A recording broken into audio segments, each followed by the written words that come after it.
Welcome to The Explainer. Today, we're going to tear down a popular Hindi morality tale piece by piece to see exactly how a story about envy, betrayal, and, maybe, redemption gets built. So we open on this moment of just complete and utter despair. This is our main character, Sushma, and she's hit rock bottom. But the real question is, how did she get here? To figure that out, we've got to rewind and see how this seemingly happy home was systematically destroyed from the inside. All right, here's how we're going to break it all down. We're going to use a classic 5-act structure. We'll start with the setup, then move to the deception, hit the big climax, deal with the aftermath, and then, finally, see if there's any chance for redemption. It's the perfect way to see how all the pieces of this story click together. Okay, first things first, the setup. Every good story has to establish the world and the central conflict, right? Well, in this story, the conflict isn't some big external force. No, it's a little seed of jealousy planted right in our protagonist's heart.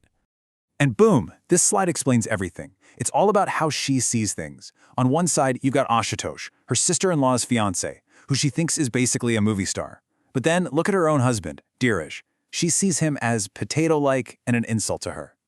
This one comparison is the engine for the whole story. It's where the envy comes from. And this is exactly how she puts it. Wow.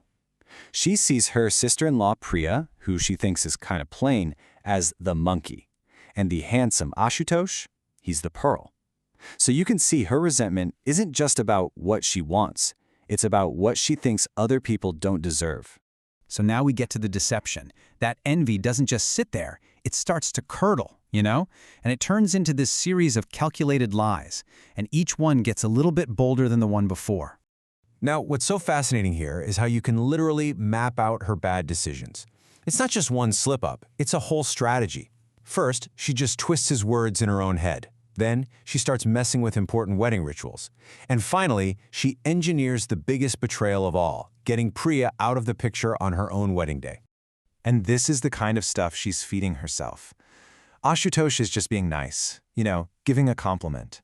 But in her mind, this isn't just a compliment. It's proof. It's a secret message. She hangs on to this one word, Absara, and builds an entire fantasy that he's secretly in love with her. All right, here we go. All the lies, the scheming, the tension, it has all been building and building to this one single explosive moment. This is the peak of the story, where everything is about to blow up. So the stage is set, The ceremony is happening, everyone's there, and Sushma truly believes she's just a few minutes away from pulling off her plan. And there she is, Sushma, hidden under that big bridal veil, sitting right there at the altar next to Ashutosh. She is literally moments away from stealing her sister-in-law's entire life. Can you imagine the nerve? But just when you think she's going to get away with it, bam! The doors burst open, and in runs Priya, a total mess, and she stops the whole wedding, exposing the entire lie right in front of everybody. And this, right here, this is the real killer blow. It's not just that she got caught. It's that the man she did all this for just completely shuts her down. Ashutosh's cold rejection just shatters her entire fantasy. He makes it crystal clear that she took his basic human decency and twisted it into something it never, ever was. So the climax is over, the fantasy is dead, and now comes the aftermath. This is where we see the absolutely devastating consequences of what she's done. This is where she pays the price. And the fallout is just total. Look at this. She's kicked out of her house, her husband rejects her, her own family is ashamed of her, she loses everything and everyone. Every single support system she had is just gone, leaving her totally alone. And it's only here, when she has absolutely nothing left, that her mind finally starts to clear up. She starts to remember all the small, quiet things her husband Dheeraj used to do. The little kindnesses she always took for granted, the things she never, ever valued. This line just says it all, doesn't it? Ashutosh was the glitter. He was shiny and exciting on the surface.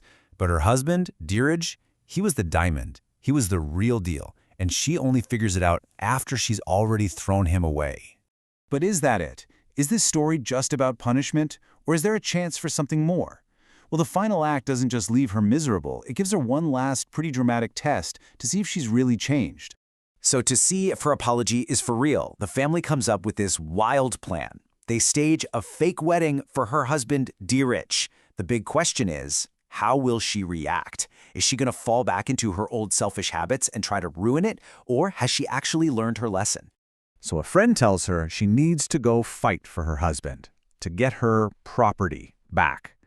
And for a second, as she's rushing to the wedding, you're on the edge of your seat, thinking, oh no, here we go again. It's one last little bit of suspense. But then she gets there, confronts the so-called bride, pulls back the veil, and surprise, it's not a bride at all. It's Dheeraj's friend dressed up. The whole family comes out, clapping.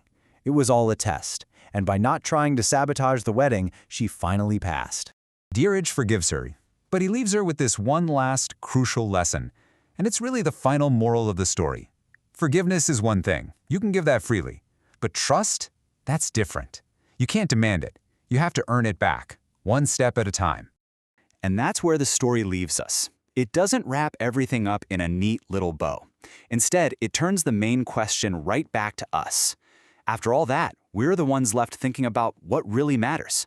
The flashy, superficial stuff she chased, or the quiet, real love she almost lost for good.